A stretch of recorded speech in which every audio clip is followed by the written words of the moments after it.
है, पूरा पूरा कनेक्शन जोड़ने से ही पूरी शक्ति आती है। गुरु के करोड़ों शुक्राने हैं जिन्होंने ऐसा सुंदर जीवन बना दिया। राम तजू गुरु को न विसारूं, गुरु के सम हरि को न निहारूं। अंदर में ऐसी फीलिंग आनी चाहिए जैसी पत्र में लिख के बताई जा रही है, ऐसी हम लोग के अंदर में ये अनुभूति, ये अनुभव आना चाहिए कि गुरु ने मेरा जीवन कितना सुंदर बना दिया है।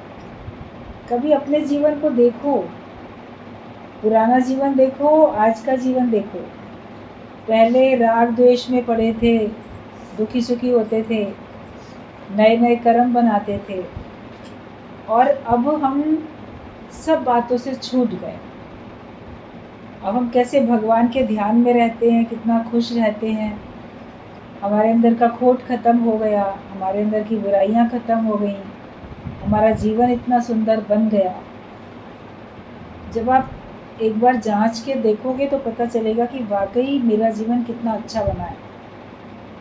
और कभी समझ में अगर नहीं आता है तो आप अपने अज्ञानता वाले जो आपके थे मित्र संबंधी, कभी उनके बीच में चले जाओ, एक दिन रह के आओ उनके साथ, 4 घंटे भी रह के आओगे तो ही पता चलेगा कि वो लोग कैसे सोच विचार करते हैं, कैसे बोलते हैं, कैसे चलते हैं, और हम उससे अब कितने अलग हैं। पहले उन्हीं की बातें कितनी अच्छी लगती थी और अब उसमें उकताहट लगती है कि दूसरे के लिए भी करुणा होती है कि ये अपना टाइम कितना वेस्ट कर रहा है इतनी सब बातें करके। एक पॉइंट पढ़ रहे थे कि मनुष्य दुनिया में आता है तो खाली हाथ आता है, लेकिन सारी जिंदगी सामान, पैसा, पदार्थों के पीछे लड़ाई झगड़ा करता रहता है सबसे। वैर विरोध, मन मुटाव, माया के पीछे झगड़ा करता रहता है और अंत में सब छोड़ के चले जाता है। यही अज्ञानता में मनुष्य का जीवन है। गुरु कितना बदल देता है इसको। आते तो सभी खाली हाथ हैं, जाएंगे भी सब खाली हाथ, लेकिन इस जीवन में हमने अपने में भरा क्या? हमने माया या हमने भगवान? ज्ञान हमने भरा या हमने माया को भरा? तृप्ति जिससे आए, सुख शांति जिससे आए, वो चीज़ इकट्ठी करनी चाहिए। पहले से पता ही नहीं थी, अब पता चल जाती है। तब लगता है कि कितना करोड़ों शुक्राने गुरु के गाएं जिसने हमको एक सही मार्ग दिखा दिया, वरना पता ही नहीं था, बताने वाला कोई नहीं था। तो अपना पुराना जीवन, अपनी माछाणी वाली ड्रेस गुरुजी बोलते थे हमेशा याद रखें। मत्स्यारन थी बहुत सुंदर, राजा ने उसको देखा, विवाह का प्रस्ताव रख दिया, विवाह करना चाहता हूँ। अब राजा की बात तो टाली भी नहीं जाएगी। मत्स्यारन के माता पिता भी सब खुश हो गए, लड़की हमारी राजा के घर में रानी बन के जा रही है।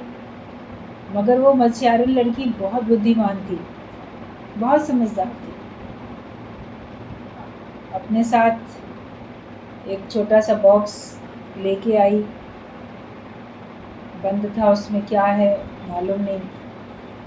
और जब वो आई उसके लिए एक महल, उसने कहा कि मैं ना रोज़ 1 घंटा पूजा करती हूँ, उस बीच में मुझे कोई परेशान न करे और ना ही आए अंदर। राजा ने कहा जैसी तुम्हारी मर्जी, अच्छी बात है, तुम रानी हो, तुम्हें कोई क्यों ऐसे परेशान करेगा।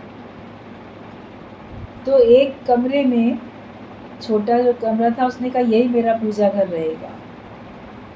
और वहाँ पे कुछ खास ऐसा तस्वीरें, मूर्तियाँ, पूजा का कोई सामान वो भी सब नहीं था। वहाँ तो एक ड्रेसिंग रूम था, वो तो ड्रेसिंग टेबल पड़ी हुई थी, उसका बॉक्स एक रखा था बड़ा सा। तो लोग देखें कि ये जाती है और 1 घंटा रहती है अंदर आराम से, वापस आ जाती है कि मैं पूजा कर आई, मगर जाते समय कोई पूजा की थाली, कोई फूल, कोई प्रसाद, कुछ नहीं होता। वापस आती है तो भी कुछ नहीं, अंदर भी ऐसे कोई खास चीज़ नहीं होती, लेकिन दरवाज़ा अंदर से बंद कर लेती थी। क्यूरियोसिटी हुई, राजा की तो पहले से भी और रानियां थी, उनको भी लगता था कि ये आ गई है नई रानी, कमी तो ढूंढे, गरीब परिवार की है, थोड़ी कमी ढूंढे। तो सब इंक्वायरी करने के लिए दास दासियों को पीछे लगा रखा होता था। और उन लोग ने बताया कि जो नई रानी है वो अंदर तो जाती है कमरे में, अंदर से बंद कर लेती है, बॉक्स खुलने की आवाज़ आती है, फिर बंद होने की आती है, खुलने की बंद होने की ऐसी आवाज़ आती है, और उस बॉक्स में ताला लगा रहता है, चाबी रहती है उसके पास। तो बाकी रानियों ने राजा के कान भरे कि जो ये नई रानी जो तुम लेकर आए हो विवाह करके, तो ये ज़रूर धन संपत्ति उठा के लेके सबसे छुपा के अपने बॉक्स में रखती है अपने मायके में देने के लिए, क्योंकि ये गरीब है। तो राजा ने कहा नहीं, वो ऐसी नहीं हो सकती, तुम खुद चेक करो, देखो। राजा ने भी देखा, जब वो चली गई पूजा करने के लिए तो राजा ने आके देखा कि हाँ सच में बॉक्स खुलने की आवाज़ आई, बंद होने की आवाज़ आई। तो उसको लगा कि आखिरकार मैं पूछूं तो अगले दिन फिर राजा ने जब वो देखा कि वो गई पूजा करने, तो पीछे पीछे राजा भी वहाँ पहुँच गया और दरवाज़ा खटखटाने लगा, दरवाज़ा खोलो, दरवाज़ा खोलो, क्योंकि उसको बॉक्स खुलने की आवाज़ आई थी। तो वो कहती है महाराज अभी थोड़ी देर में खोलती हूँ। बोला नहीं, ये मेरी आज्ञा है, राजा की आज्ञा है, अभी खोलो। तो भी उसको टाइम लग गया, फिर बॉक्स बंद करके लॉक करके तब उसने दरवाज़ा खोला रानी ने। तो राजा ने अंदर झाँक के देखा, कहता तुम यहाँ पूजा करती हो, तुम कैसी पूजा करती हो, यहाँ तो कोई भगवान की तस्वीर भी नहीं है, कोई दिया नहीं जलाते, कोई धूप बत्ती अगरबत्ती नहीं जली हुई है, कोई किताब ऐसी नहीं है जिसको तुम पढ़ती हो, कोई फूल, कोई आरती, कुछ भी नहीं है, कैसी पूजा करती हो। उसने शुरू में कहते थे मैं तो मानसिक पूजा करती हूँ, फिर भी कैसी पूजा। वहाँ एक रखा था बॉक्स, तो राजा ने कहा इस बक्से में क्या है। बोली कुछ नहीं, इसमें कुछ ऐसे ही है मेरा सामान, दिखाओ इसको। महाराज इसको ना देखें। उसने फिर और शक हुआ, ताला खोलो इसका, चाबी निकालो, ताला खोलो। जिद की, रानी ने बहुत मना किया कि इसको मत देखिए, मगर राजा की आज्ञा थी तो उसको खोलना पड़ा बॉक्स, क्योंकि राजा को तो शक हो गया था, ज़रूर कीमती सामान महल का ही रखती होगी, सोना चांदी कुछ जेवर गहने कुछ रखती होगी। मगर जब वो दरवाज़ा उसने उसका बॉक्स का खोला ढक्कन, तो राजा हैरान हुआ कि उसमें जो उसकी पहले वाली ड्रेस थी, जब वो मछियारिन थी तो मछियारिन के रूप में जो कपड़े पहनती थी, वो एक जोड़ी वो कपड़ा रखा हुआ था, इतना पुराना सा गंदा सा, उसमें तो मछलियों वाली बदबू भी रही। केवल वही था, बस एक जोड़ी उसका पुराने वाला कपड़ा। बोले ये क्या। बोली कि ये इसी को तो मैं रोज़ पहन के अपने को दिखाती हूँ, मैं बॉक्स खोलती हूँ। जब पूरी बात पूछी तो बताया उसने सच्ची बात कि मैं रानी वाले सारे कपड़े हटा के पुराने कपड़े पहन के आईने में अपने आप को देखती हूँ और अपने को पक्का कराती हूँ कि तू पहले ऐसी थी और राजा की कृपा से तू रानी बनी। इस बात को कभी भूलना नहीं, वरना मेरी क्या हस्ती थी, मेरी क्या औकात थी, पहले मैं क्या थी, क्या से क्या राजा ने मुझे कृपा करके बना दिया। तो वो देख के भगवान के, राजा के शुक्राने गा के, कृतज्ञता रख के, और फिर वो कपड़े बदल के तब वो आती थी रानी बन के वापस बाहर। तो इसी में बॉक्स खुलने की फिर बंद होने की आवाज़ें आती थी। तो जब राजा ने ये पूरा सुना, उससे पूरा बात पूरी सुनी, तो राजा को बड़ा आश्चर्य भी हुआ और रानी के प्रति उसको और प्रेम हुआ और उसका आदर मान सम्मान उसकी नज़र में रानी के प्रति बढ़ गया कि ये अपना पुराना जीवन कंपेयर करके और शुक्रानी तो गाती। तो सिद्धांत में गुरुजी यही बात बताते थे कि हमें भी अपना पुराना जीवन कंपेयर करके आज के दिन को देख के शुक्राने गाने चाहिए। बिना सत्संग के जीवन कैसा था और सत्संग के बाद जीवन कैसा। राजा की कृपा से वो रानी बनी, भगवान की कृपा से, गुरु की कृपा से हम ज्ञानवान बनते हैं और गुरु हमको अपने पे कृपा करनी सिखा देते हैं तब बनते हैं। वरना तो कितने बह गए माया के बहाव में, कितने गिर गए, कोई नहीं जान पाता। माया अनेक रूप में प्रबल वेग के साथ आती है, कामिनी कंचन कीर्ति के रूप में। कोई कामनाओं में गिर जाता है, कोई कंचन में गिरता है, कोई कीर्ति ले डूबती है किसी को, तो कोई किसी न किसी प्रकार की माया में फंस जाता है। बचाने वाला तो एक गुरु है। गुरु हमारे अंदर के जीव भाव को जड़ से समाप्त करता है। वो तुम्हें शक्ति से ज्ञान सुनाए, प्रेम से सुनाए, डांटे, लेकिन तुम्हारे अज्ञान को दूर करता है। और जब हमारा अज्ञान निवृत्त हो जाता है तो हम अपने लक्ष्य पे, अपनी मंजिल पे पहुंच जाते हैं। सच्चाई हमको समझ में आ जाती है। हमारे अंदर जरा भी अज्ञान होगा, जरा भी जीव भाव होगा, तो हमें सही बात भी बुरी लगेगी।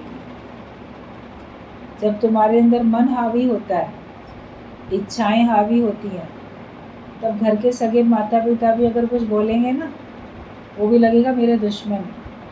गुरु बोलेगा तो लगेगा मेरा दुश्मन है, क्योंकि इच्छाएं इतनी बलवती होती हैं कि जिसमें मनुष्य अपना भला बुरा भी नहीं देख पाता। लेकिन अगर ये विचार बच्चों को रहे कि मेरे माता पिता और मेरे गुरु वो ही मेरे सबसे अधिक हितैषी हैं, वो मेरा भला मेरे से भी अधिक जानते हैं, तो उनके किए में वो कमी नहीं निकालेगा और जो उनकी आज्ञा है उसको मानेगा। आज्ञा मान सदा सुख पाए। जो मानना शुरू कर देता है तो उसका जीवन बनना भी शुरू हो जाता है, सुंदर बन जाता है। तो तुलना कभी कभी अपने पुराने जीवन की आज के जीवन से करनी चाहिए और उसमें देखो कि अगर मैं गिरावट की ओर चला जा रहा हूँ तो मुझे सुजागी की ज़रूरत है। पहले मैं कितना ज्ञानवान था, आज मैं नहीं हूँ। कभी अधोगति भी होती है व्यक्ति की। शुरू में वो काफ़ी ज्ञानवान दिखता है, मगर फिर माया किसी प्रकार की आगे घेरती है तो फिर नीचे गिरता जाता है। जैसे ग्राफ बनता है ना, तो उसमें लाइन कभी ऊपर नीचे जिगजैग होती है कि फिर ऊपर जाए, टॉप पे चली जाए, नीचे ना गिरे। तो हम भी टॉप पे जाएं मगर फिर गिरे नहीं, गिरावट ना हो। ये हमें सावधानी रखनी पड़ती है। गुरु को आगे रखोगे, शुक्राने गाते रहोगे, संग में रहोगे, तो फिर आप देखोगे आपकी गिरावट नहीं है। तो हम इस बात के लिए हमेशा भाग्यशाली अपने को समझें कि हमको सामने कोई गुरु है जो हमको बताता है। तो बताया कि पूरा कनेक्शन जोड़ने से ही पूरी शक्ति आती है। हम अपना नाता पूरा जोड़ के रखें। तो सतगुरु से जिसके हृदय के नाते नहीं जुड़े, उसको तो ये ज्ञान, ये बातें, ये सब एक ऐसे ही तमाशा ही लगेगा। जिसका हृदय से नाता जुड़ जाता है उसको ज्ञान सचमुच में ज्ञान लगता है। वरना बाकी को लगेगा अच्छा टाइम पास है, आते हैं सब बैठते हैं, मनोरंजन हो जाता है। केवल मनोरंजन तो नहीं है ना, मनोरंजन के साथ साथ हमारे अंदर में ज्ञान, त्याग, तपस्या, वैराग्य सब कुछ है। और फिर हमको हमारे लक्ष्य तक पहुंचाने का एक मार्ग भी है सत्संग। तो कनेक्शन अपना हृदय का तार पूरा जोड़ के रखो, आधा अधूरा नहीं। संसार वालों की तरह नहीं रहो कि सुख के सब साथी दुख में न खोए।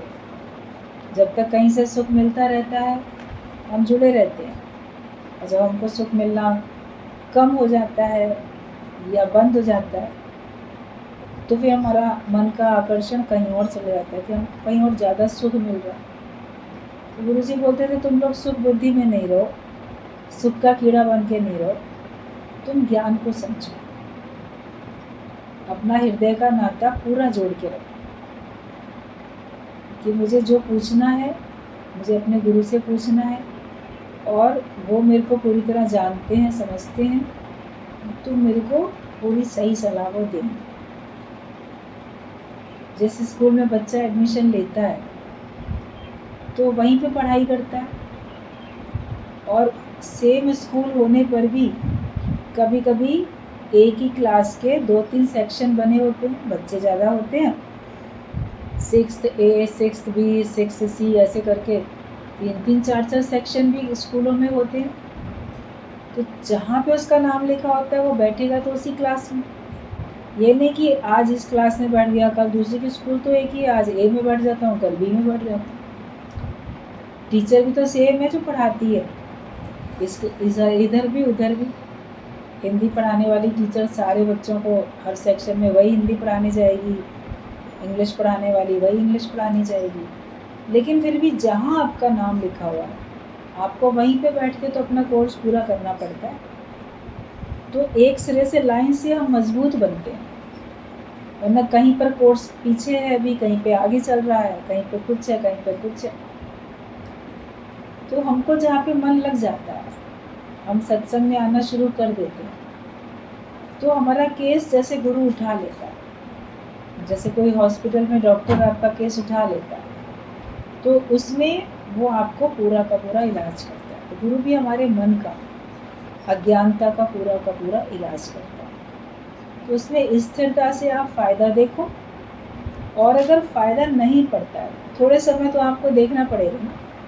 फ़ायदा नहीं पड़ता है तो आप डॉक्टर से बात करते हो, मुझे ना फ़ायदा नहीं पड़ रहा, तो वो आपको आपके हिसाब से दवाई चेंज करके देता है।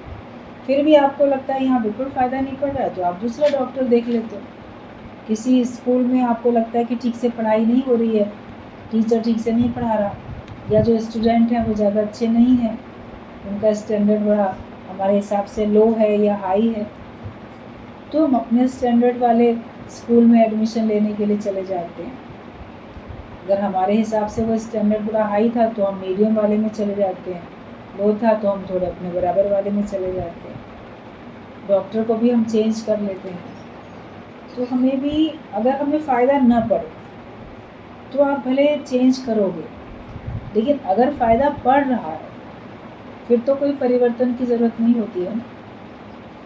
तो अपने को देखो कि क्या मुझे सत्संग में आके आनंद शांति मिल रही है, क्या मेरा मन एकाग्र हो रहा है, क्या मुझे फ़ायदा पड़ रहा है, क्या मुझे लग रहा है कि मेरा जीवन बहुत सुंदर बन रहा है। अगर आपको महसूस हो कि अब मेरा विवेक खुल गया, अब मुझे ज्ञान और अच्छी तरह समझ में आ रहा है, और मुझे अब लग रहा है कि अब मुझे ज्ञान अंदर जैसे जीवन में उतर रहा है, फ़ायदा हो रहा है, तो आप कंटिन्यू रखो। फ़ायदा ना पड़े तो सारा संसार खुला पड़ा, कहीं भी जाओ, किसी से भी सुनो। सच्चे गुरु तो ना किसी को ज़बरदस्ती बुलाए, ना किसी को भेजे ज़बरदस्ती धक्का मार के कि तुम नहीं आना यहाँ पे, वो ऐसे भी नहीं बोलेगा, या तुम ज़रूर आओ, उधर क्यों चले जा रहे हो, यहीं आओ, ऐसा भी नहीं बोलेगा। सच्चा गुरु आपको आपके अज्ञान को दूर करने के लिए आपको सही गाइड करेगा। तो बाकी आपकी सबकी अपनी मर्जी होती है। तो जब आपका जीवन सुंदर बनता है तभी आप करोड़ शुक्राने गा सकते हो कि पूरा कनेक्शन जोड़ने से ही पूरी शक्ति आती है। गुरु के करोड़ों शुक्राने हैं जिन्होंने ऐसा सुंदर जीवन बना दिया। राम तजु गुरु को न बिसारो, और गुरु के संग हरि को न निहारो। अपना मन ऐसा बन जाए कि वाकई मेरे लिए गुरु से बढ़ के भगवान भी नहीं है, क्योंकि गुरु ने ही भगवान का पता बताया, और गुरु ने ही भगवान के द्वारा, प्रारब्ध के द्वारा जो भी मिलने वाले कष्ट थे उनसे बचने की युक्ति बताई। इसलिए हमारे लिए गुरु ने हमको पहचान कराई भगवान की, इसलिए वो हमारे लिए अधिक महत्व रखता है। हरि ने अपना आप छिपाया और गुरा ने प्रकट कर दिखलाया। भगवान ने तो अपने को छिपा के रखा, सारी दुनिया बना दी और अपने को भगवान ने इसमें छिपा लिया। हम देख ही नहीं पाते कहाँ भगवान है। तुम्हारे अंदर भी है, दूसरे के अंदर भी है, कण कण में है, छिपा हुआ है, मगर ये बात पता ही नहीं थी। तो हरि ने तो, भगवान ने तो बना के दुनिया और तुमको बना के अपने को छिपा लिया था। खोजते फिरते थे भगवान कहाँ मिलोगे, मैं तुझको खत लिखता तेरा पता मालूम नहीं, भटकते ही रहते थे। लेकिन गुरु ने हमको प्रकट करके दिखाया। तो गुरु ने मेहनत का काम किया ना, जो हमको नहीं दिख पा रहा था, जिसको हम नहीं पकड़ पाते थे, पहचान नहीं पाते थे, प्राप्त नहीं कर पाते थे, तो गुरु ने मेहनत करके भगवान को प्रकट करके दिखाया। देखो इसमें भगवान, उसमें भगवान, मुझ में राम, तुझ में राम, सब में राम, सब में, कण कण में, जर्रे जर्रे में भगवान है। तो ये बात हमें बताई तो गुरु ने, इसलिए महान है, वरना हमको उसका महत्व पता ही नहीं होता। कीमती से कीमती चीज़ भी है, अगर आपको उसका महत्व पता नहीं है तो आप उसको व्यर्थ जाने देते। बहुत सुंदर कीमती पत्थर लाल मिल गए एक आदमी को, जाता था वहाँ मछली पकड़ने के लिए, तो ऐसे ही लहर एक आई, तो उसमें कुछ पत्थर थे, कीमती पत्थर। तो तब तक उसने जाल डाल रखा था मछली पकड़ने के लिए। अभी सवेरा हुआ नहीं था, एकदम ब्रह्म मुहूर्त में थोड़ा चला गया था।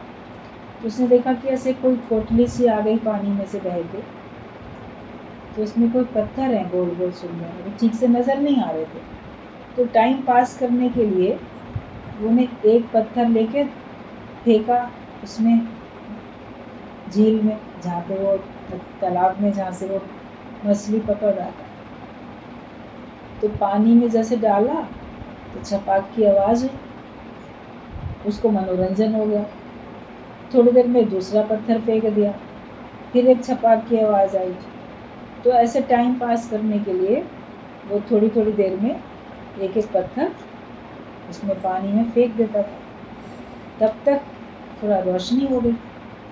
जब रोशनी हुई तो उसने देखा जो पत्थर में फेंक रहा था बहुत सुंदर लाल रंग के पत्थर हैं, एकदम चिकने, बड़े अच्छे। उसको बहुत सुंदर लगे, वो इतने सुंदर पत्थर थे इसमें, मैंने फेंक दिए, चलो 2 पत्थर बच गए, इनको नहीं फेंकता, घर में जाके ना बच्चों को दूंगा, बच्चे खेलेंगे। बच्चे भी कभी पत्थरों से भी खेलते रहते हैं, छोटे छोटे बच्चे। तो वो ले गया, तब तक जाल में मछलियाँ फंस गई थी थोड़ी, वो अपने घर ले गया उन पत्थरों को।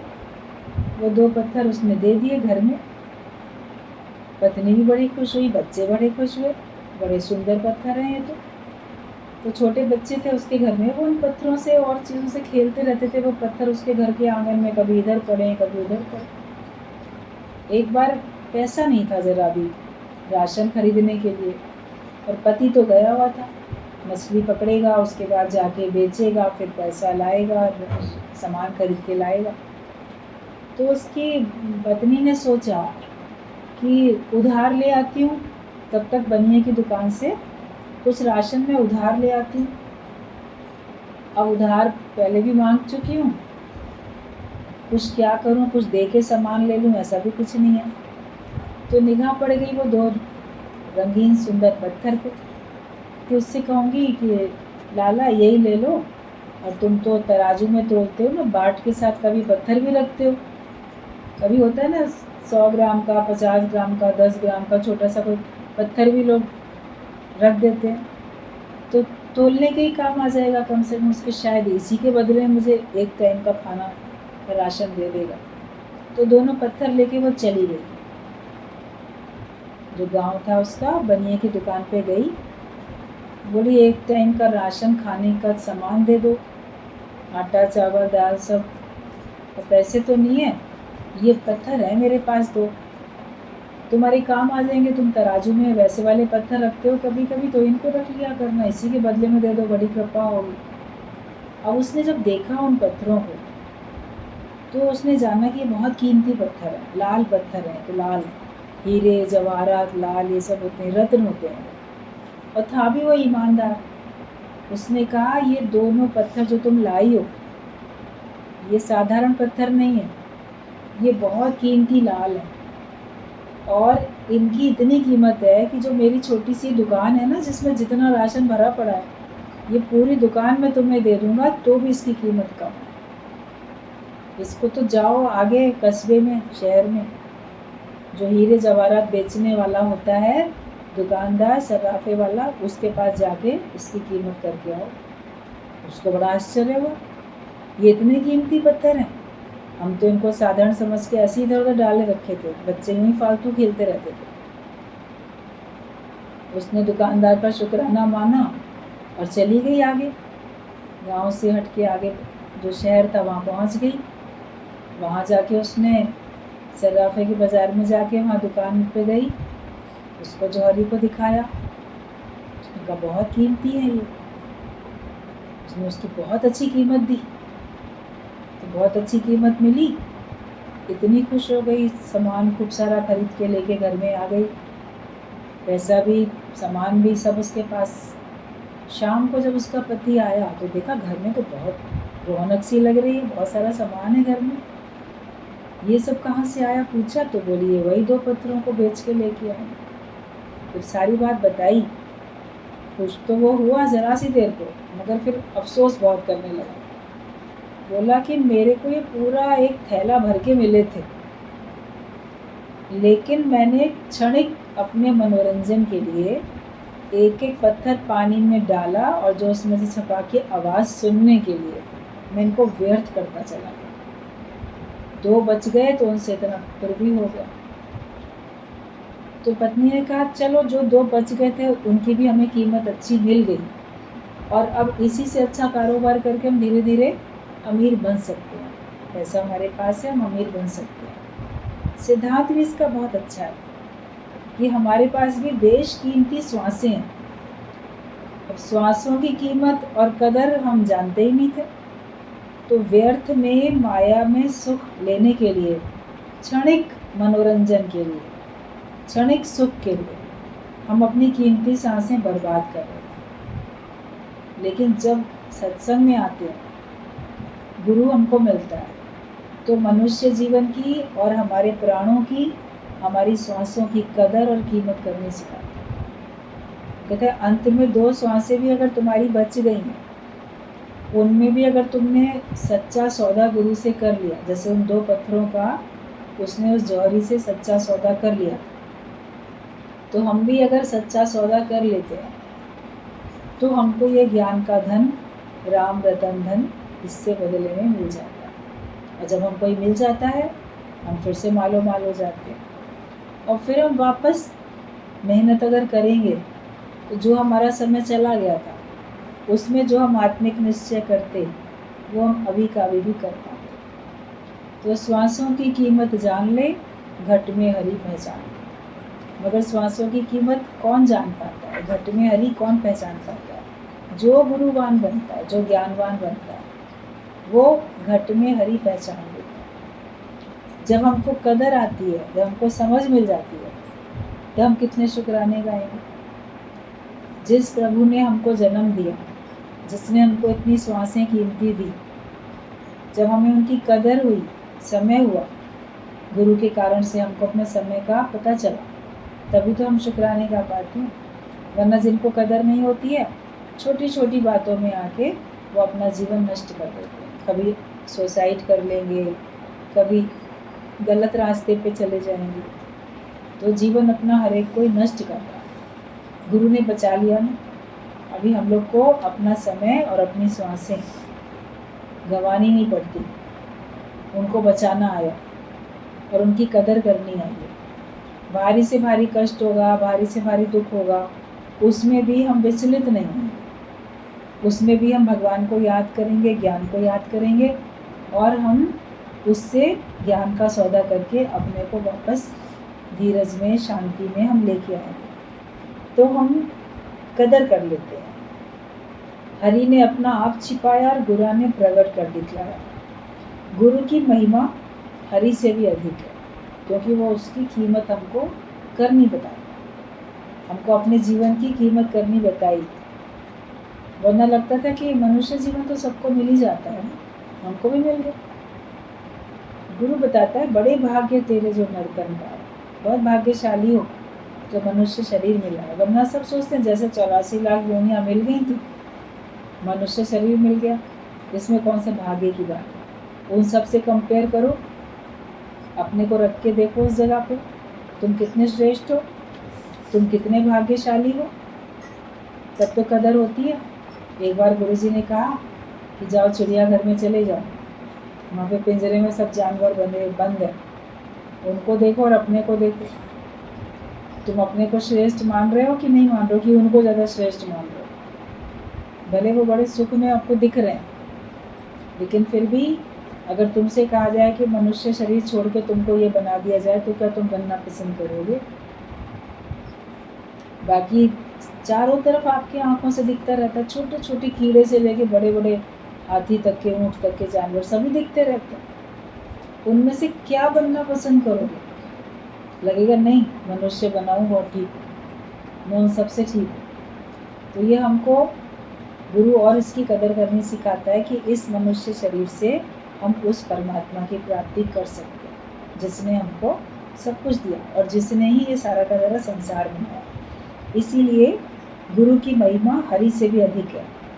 जैसे वर्षा एक बार पृथ्वी पर आती है तो फिर वापस नहीं जाती, इसी प्रकार से अवतार भी जब इस पृथ्वी पर अवतरित होते हैं तो फिर वापस नहीं जाते, वरन वर्षा की तरह हरेक का जीवन हरा भरा करके उसी में समा जाते। जो भी अवतार आते हैं वो आके हरेक के जीवन में समा जाते हैं।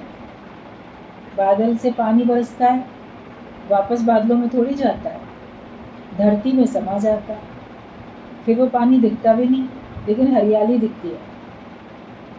पानी गुम, मगर चारों तरफ धरती हरियाली दिखती है, घास अच्छी दिखेगी, पेड़ पौधे अच्छे दिखेंगे, सब में बढ़ोतरी दिखेगी, मौसम एकदम अच्छा साफ साफ दिखेगा सब। तो अवतार भी हमारे जीवन में आते हैं तो हमारे रोम रोम में, हृदय में समा जाते हैं। दिखते नहीं है, शरीर हर एक का नहीं दिखेगा, मगर उसने जो हमको ज्ञान दिया, उसने जो हमको समझ दी, उससे हमारा जीवन हरा भरा बन गया, वो तो दिखेगा, बना हुआ जीवन तो दिखेगा। तो फिर गुरु के करोड़ शुक्राने आते कि उसने हमारा जीवन कितना सुंदर बनाया। कई लोगों का कहना है कि हम बार बार पृथ्वी पर जन्म लें और भारत की सेवा करें, हमारे लिए मुक्ति तुच्छ है। हर एक की अपनी अपनी समझ होती है। कई संत ऐसे भी होते हैं, कई महापुरुष ऐसे भी होते हैं जो कहते हैं कि हम आवागमन के चक्कर से नहीं छूटना चाहते, हम चाहते हैं बार बार आएं और धरती पे आएं और हम सेवा करेंगे। तो कई समझ ऐसी भी होती है कि हमारे चाहने से या हमारे ना चाहने से, जो भगवान ने आपको अपना कार्य कराने के लिए भेजना है तो आप भेजेंगे ही भगवान। लेकिन कई लोग सोचते हैं कि हम आवागमन के चक्कर से नहीं छूटेंगे, हम बार बार आए जाएं और हम धरती पर रह के मानव जाति की हम सेवा करें। लेकिन हमारे दादा ने कहा है कि मैं तो जाता ही नहीं हूँ, तो बार बार आने का प्रश्न नहीं कहा है। भाई कोई जाएगा फिर तो वापस आएगा, और दादा भगवान ने कहा हम आ तो गए लेकिन अब हम जाएंगे ही नहीं, तो दोबारा कैसे आएंगे? और जाएंगे कैसे नहीं कि हर एक के हृदय में समा जाएंगे। आज ज्ञान के रूप में गुरु हर एक के हृदय में समाया रहता है और एक से दूसरे में, दूसरे तीसरे के हृदय में प्रकट होता रहता है। तो वो तो जैसे एक कमरे से उठ के दूसरे कमरे में गया, दूसरे कमरे से तीसरे में गया, ऐसे वो घूम रहा है, तो वो गया ही नहीं ना कहीं, तो फिर वापस क्यों आएगा? ज्ञान के रूप में तो कार्य चल ही रहा है। और बाकी देखो तो भगवान का रूप है, भगवान से मिलके एक हो जाता है।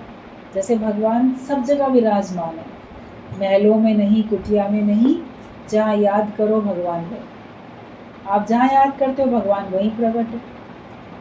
तो जो अवतार होते हैं, संत होते हैं, ब्रह्मज्ञानी, मुक्त, वो भगवान से मिलके एक हो जाते हैं। तो वो भी तो हर जगह पे विराजमान रहते हैं। आप जब याद करो किसी न किसी रूप में प्रकट हो जाते हैं। अभी आप भगवान को याद करो तो भगवान जिस रूप में याद करते हो सेम रूप में प्रकट नहीं भी होगा, लेकिन किसी भी रूप में प्रकट होकर आपका काम तो कर देगा ना। तो आप देखो कि कोई ना कोई रूप में आके कोई आपको ज्ञान की बात बता के आपको सुझाव कर देगा। किसी अज्ञानी के अंदर भी कभी गुरु प्रकट होकर आपको सुझाव कर देगा।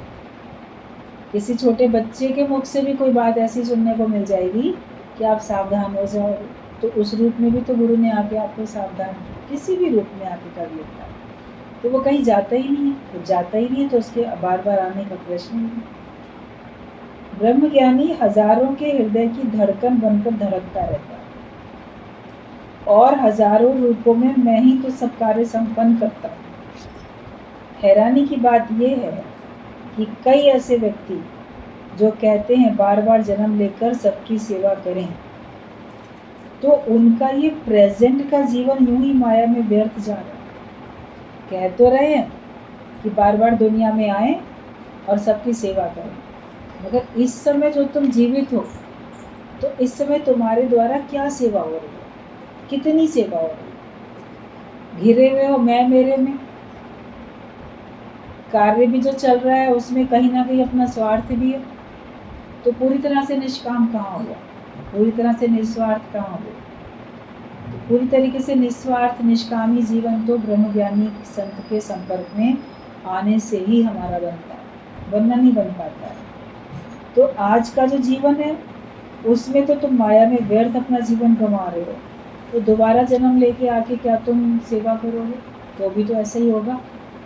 इसलिए आगे की तो बाद में सोचना, आज का जीवन तो अच्छा बनाओ कि आज मैं अपना भी उद्धार कर लूं और मेरे द्वारा सबका उद्धार होता जाए, मेरे से यही कार्य भगवान लें। सकामी बंधनों में बंधे हुए और हकीकत में वो मुक्ति के लिए निर्बंधन भी होना नहीं चाहते हैं, तो कहते हैं कि मुक्ति की क्या आवश्यकता है। आप सकामी बंधन में बंध जाते हो और मुक्ति चाहते भी नहीं हो, तो कहते नहीं हमें तो मुक्ति की जरूरत ही नहीं है, क्योंकि आप उसके लिए निर्बंधन होने के लिए प्रयत्न करते ही नहीं। मुक्त होने के लिए, आवागमन के चक्कर से छूटने के लिए हमें कितना मन, इंद्रियों को, वाणी को, सबको साधना पड़ेगा, कितनी तपस्या करनी पड़ेगी, तो वो होती नहीं। मन अटका हुआ है विषयों में, विकारों में, सुखों में, माया के आकर्षण में, लोभ लालच में, पता नहीं किस किस में मन अटका हुआ है। तो उससे छूटना भी नहीं चाहते, भी कहते नहीं हमें तो मुक्ति की जरूरत ही नहीं है। तो मुक्ति चाहते ही नहीं और मुक्ति के लिए यत्न भी नहीं करते, उसके लिए निर्बंधन होने के लिए पुरुषार्थ भी तो नहीं करते हो। आपको मालूम है आप पुरुषार्थ कर नहीं पाओगे, जो वस्तु आपको मिल सकती नहीं, मिल सकती है लेकिन उसके लिए मेहनत नहीं करना चाहते हो, तो कह देते हो हमको तो इसकी जरूरत ही नहीं, हमको तो मुक्ति की जरूरत ही नहीं। ऐसा नहीं होना चाहिए। आप मुक्त होके बैठो, जीवन मुक्ति का आनंद लेके बैठो, फिर भगवान के ऊपर छोड़ दो, वो आपको दोबारा भेजे या ना भेजे। लेकिन आज का जो जन्म है, आज का जो जीवन है, उसमें तो जो वास्तविक कार्य करना है हम वही करें। तो हकीकत में तो वो मुक्ति के लिए निर्बंधन भी होना ही नहीं चाहते, तो कहते हैं कि हमें मुक्ति की क्या आवश्यकता है। पर भगवत गीता में ही भगवान ने कहा है कि जरा व्याधि, जन्म मरण के दुखों से छूटने के लिए ये ब्रह्म ज्ञान ही जरूरी है। अगर आप भगवत गीता पढ़ते हो, सर्वशास्त्रमयी गीता है, तो इसी में लिखा है कि बुढ़ापे से छूटना हो तो ब्रह्म ज्ञान पक्का करो। अब शरीर तो अगर आयु है तो अब वृद्ध अवस्था को प्राप्त हो गई होगा, लेकिन उसके लक्षण तुम्हारे अंदर हावी नहीं होंगे, और शरीर आयु जब समाप्त हो जाएगी तो मरण को प्राप्त हो गई होगा, मगर तुम उस मरण के कष्ट से छूटे हुए हो। पहले मरने का दुख नहीं लगेगा, काम पूरा करके बैठे हैं, अब अमानत है शरीर, भगवान जब चाहे 5 तत्वों की अमानत 5 तत्वों को सौंप दे। 5 तत्वों से मिलकर बना ये शरीर, वापस 5 तत्वों को सौंपना है। जिस कार्य के लिए मिला वो कार्य पूरा कर लिया, फिर हमें किसी बात की फिक्र ही नहीं है। जब भगवान चाहे तो हमारा शरीर ले ले। तो जन्म मरण के दुख से और शरीर की बीमारी व्याधि से और बुढ़ापे से, इन सब के दुखों से, बुढ़ापे के दुखों से, बीमारी के दुखों से, जन्म के दुखों से, मरण के दुखों से, तो इन सब के दुखों से छूटने के लिए ब्रह्म ज्ञान। हम सोचते हैं इन सब से छूटने के लिए ब्रह्म ज्ञान, लेकिन आवागमन के चक्कर से छूटने के लिए भी ब्रह्म ज्ञान। तो हम सब लोग भाग्यशाली हैं जो हमको रोज इतना मेहनत गुरु की करके ब्रह्म ज्ञान हमको जैसे पूरा का पूरा पिलाया जा रहा है। जैसे बच्चे को दवाई पिलाई जाती है, पीना चाहे ना चाहे, इसका रोग दूर करने के लिए, तो गुरु भी ये ब्रह्म ज्ञान का प्याला हमको पिलाता है। शुरू में ज़बरदस्ती पिलाता है, आपका नियम बनता है, फिर आपको ये पसंद आ जाता है तो आप इसको खुद ही पीने के लिए आते हैं, ये हमको सही लगता है। जब बड़े कोई हो जाते हैं तो दवाई पीना उनको खुद ही तो अच्छा लगता है। अभी कोई बोले करेले का रस पियो, नीम की पत्ती चबाओ, तो जो बड़ा होगा समझदार व्यक्ति, उसका पता है उसको कि इसमें कितने औषधीय गुण हैं और ये मेरी बीमारी को दूर करेंगे, तो अपनी खुशी से ही तो करेले का रस निकाल के पीता है। तो फिर चाहे ब्रह्म ज्ञान शुरू में नहीं अच्छा लगता, लेकिन फिर हमको खुद अपनी खुशी से ही तो हम ज्ञानवान बनते हैं, क्योंकि इसी से हमारा अज्ञानता का रोग, जन्म मरण का चक्कर हमारा दूर होता है। तो छूटना चाहते हो तो ब्रह्म ज्ञानी बनो, और गुरु की कृपा से हम ब्रह्म ज्ञानी बन रहे हैं, इसके लिए हमको हमेशा शुक्राने गाते रहना चाहिए। पूरा पत्र सुन लिया सबने।